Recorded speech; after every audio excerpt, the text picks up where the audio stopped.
A new aluminum bumper for the Jeep Gladiator Mojave. We're going to install it today.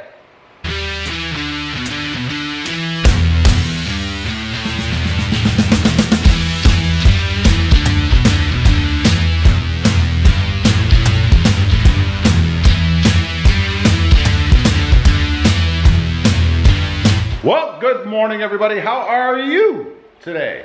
Pretty good here, and that's right. Randall, my buddy Randall here, has brought his Jeep Gladiator Mojave over for another awesome mod. He bought a new aluminum bumper, and this bumper weighs, because I know you're gonna ask, 37 pounds. It's pretty darn light. I can almost lift it with two hands.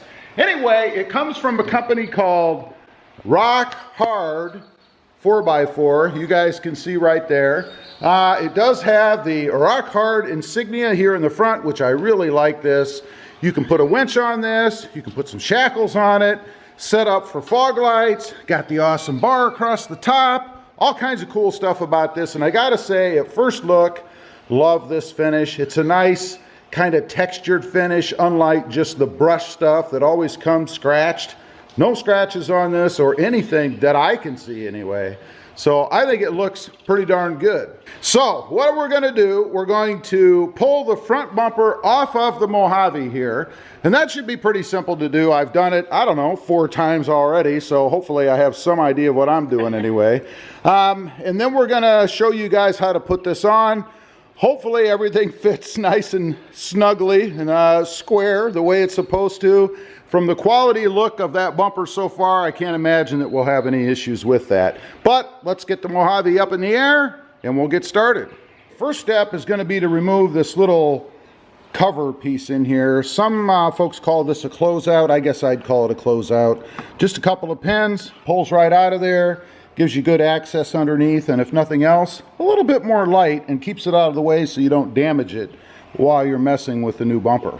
Okay, we've got it up in the air, and by the way, I want to point out there are some bolts up here across the top on that piece I mentioned in the beginning. Up against the bumper, you do have to remove those. Not bolts, but push pins. I think there were 4 or 6. Well, there's 2 in the back and 5 in the front, so 7. Okay, and they look just like this, of course, when you pull them out. Now, down here in the front, we do have to remove the skid plate, and it comes with a basically built-in skid plate across the bottom. You can sort of see there. You'll see that when we get further along. But to pull this off, should just be 4 bolts, 2 on each side, I believe. And if it's like mine, might be kind of hinged in there a little bit or through a little bit of a bracket that you kind of pull it, but that's no big deal. So we'll get these screws out, or bolts I should say, and get that skid plate off. Okay, let's catch you guys up with where we're at. We took the skid plate off, as I mentioned. We actually ended up just taking 2 bolts off on the bottom and then the 2 bolts here on the side because there's going to be a potential upcoming mod on my Jeep, but that's another video. As far as the bumper itself, there were 4 bolts on each side, here, here, here, here, and down there the same. The nuts, obviously, we just removed, and then on the bumper itself, there are studs here and here that they were attached to. So we took the bolts off and then the bumper just pulls. I will say there is a connection you need to be cognizant of. It's here, and that is for the fog lights, of course, which we will relocate to the new bumper. Randall right now has done one of the most difficult parts, and that was to remove the license plate from the front. How'd that go for you? Yeah. Go pretty good? It was tough, but yeah, we got it done. We soldiered through that. And now we're going to work on relocating the fog lights. Looks like there are just 4, I think. Yeah, 4 bolts, or 4 nuts on each side. Yeah, so we'll pull those, and then we're going to have to, if I recall, pull this piece because it's underneath. I did that on mine. Yeah. So we'll, I guess, remove the fog lights or get them loose. Well, actually, we don't have to do that. I'd probably pull this part first. Okay. And then, because your fog lights are independent of that, then we don't have to mess with trying to deal with those, I guess. But either way, we're gonna get the fog lights out and then we'll just show you how to relocate them to the other bumper. All right, we got the fog lights out. We did have to take the wiring off, the harness. It did run underneath, actually, even this bottom panel. So taking that off was not enough, unfortunately. But we were able to feed it through these little slots down here and get it off. And I will show you, this is the wiring harness that you would need. That's what we removed. So now it's a matter of mounting the fog lights here on the new bumper and getting the wiring inside, and then we can go ahead and mount it. All right, we've got the fog lights mounted in here. They did provide some self-tapping screws. This is aluminum, of course, so they just bite right in there when you go. But everything fit, everything lined up good, so that's probably one of the biggest hurdles other than the studs that we're going to put through, or the bolts that we're going to put through. Both sides are done. Now it's just a matter of running the wiring somewhere down here and then securing it. Okay, it is time to mount the bumper. The bolts go through the other side. I'll show you that in a second. And then they have a little spacer that goes in between the bumper itself and the bracket on the truck or the frame. One little tip for you, something we're going to try, see if it helps us out. Just put a little piece of painter's tape here across the front to hold these bolts in, just so that we're not having to fight the bumper and the bolts and the spacers and everything else at the same time. So we'll let you know if that works, but now we're going to take it over and slot it through the holes in the frame, or the front bumper mounts, I guess I'll call them.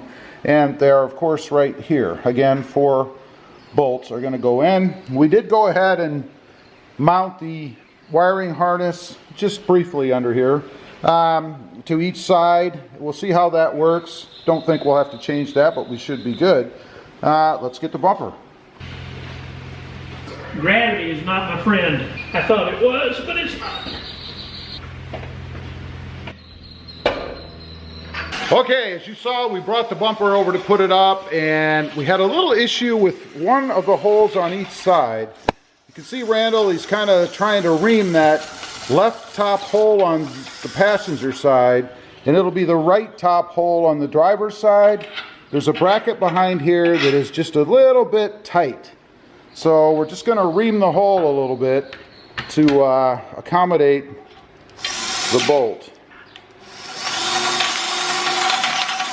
Looks like it's cutting pretty good. I don't think that bit has ever been used, as big as it is, so it should be pretty sharp. Okay, so we're going to go ahead, get that reamed out the right way, and then we'll try this again. Okay, we've got Randall working feverishly here to get the last nut. The last nut. Started. See, it's a little awkward. That's probably the only issue we've had, is one nut, if you want to call it an issue. Okay, but on a positive note, what's making it so hard is this skid plate, which will perfectly replace the skid plate that was on it. Yep. Possibly to be seen in future episodes. Yep. Yes. Look at this right here. It's underneath the reservoir. So we're going to protect the reservoir just as well as we did, I think, with the original. Because it'll go up to there. Yeah. Awesome. Awesome. So now we're at the point where somehow we need to tighten these bolts and get it aligned properly, I guess. So we'll do that next. Ready? Yeah. Okay, we've got it on. All of the bolts are tight. Boy, was that fun. And then there's these little holes here to plug, and Randall is going to do what probably is the most difficult part of the whole installation, and that would be pushing these in. And I was kidding about the difficult part.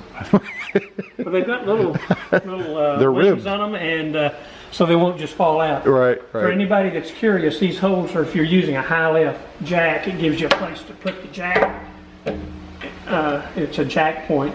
Gotcha. The other thing, when you look under here, there's a little bit of a gap right here. Mm-hmm. The factory skid plate went all the way to there. However, that's really not a problem because this is still way above the differential. Mm-hmm. So it's not going to be in the way, but there isn't actually a little gap there. That the other one, the skid plate, and it was a 1/4 inch aluminum also, it was butted up to it. Right.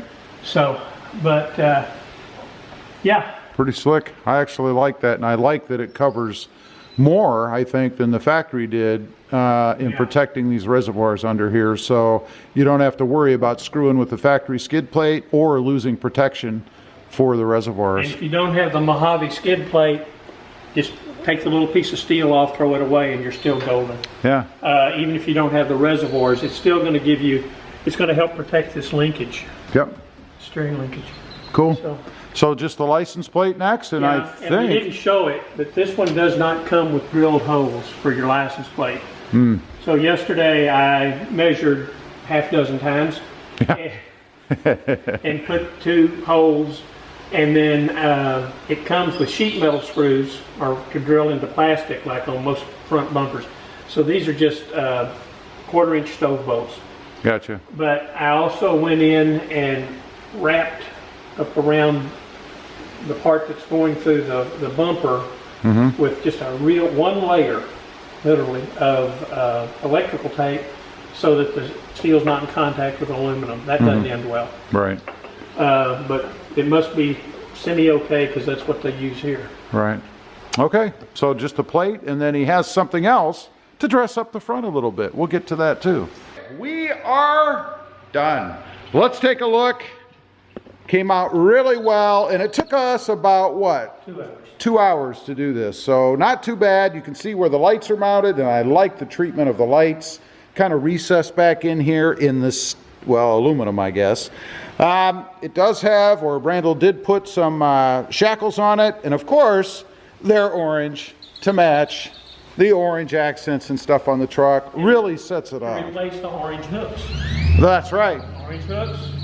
Gotta make them, gotta go stick with the orange. Absolutely. Pretty sturdy, as I mentioned before. You could mount lights up here if you want to. Down here is for a winch. And Randall pointed out there's a little slot here to run your wiring and all that stuff. And it comes with the steel plate to where you can mount a winch. There's a hole in it to where your cable runs out, but it gives you a mount on top. Very nice. For the same money, you can get this bumper with a drop in it from here to here, to where you can actually set the winch inside the bumper. Okay. Since I don't plan on running a winch, I decided to keep it flat across the top. You could also mount lights there. Right. I wouldn't mount them behind the other one. That probably wouldn't work well. But. Right. As far as cost, you said this cost $6,000?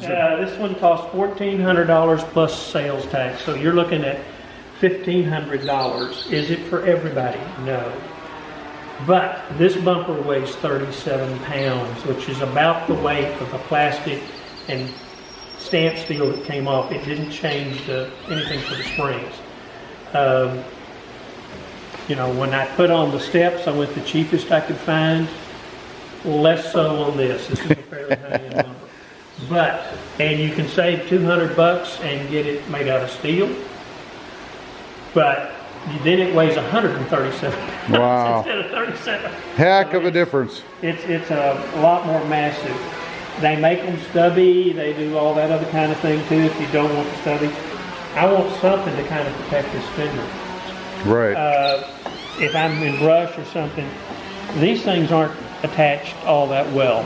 Right. So this will give some protection to this thing, so I still have blinkers at the end of the day. It's a great bump. RockHard builds great stuff. Everything was, all the holes were where they needed to be.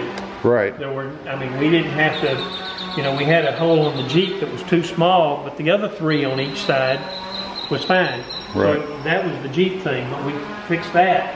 And otherwise, everything was right where it needed to be. All the parts are there. It just slides right on. It did. Pretty easy install. A couple of things. Let's go ahead. I'll show you what the part number is for it. That's where it came from, or at least that's what the bumper is. Now, the shackles that are on the front came from Amazon. There'll be a link down below for some of the stuff as well, but you can see where those came from. And a couple of things to point out on these. They do have a little locking pin on the sides here, if you will, and then also a little steel cable to keep the pin in. That's extra. Oh, that was extra. That's extra. That was a separate item. Oh, okay. A lot of people put zip ties here, and zip ties will work. This is steel cable. It's a key ring, and it can't work its way out. Right. These even have a little spring on them, but to keep it from working this way out. I've had, on a different vehicle, I've had where this pin will untwist.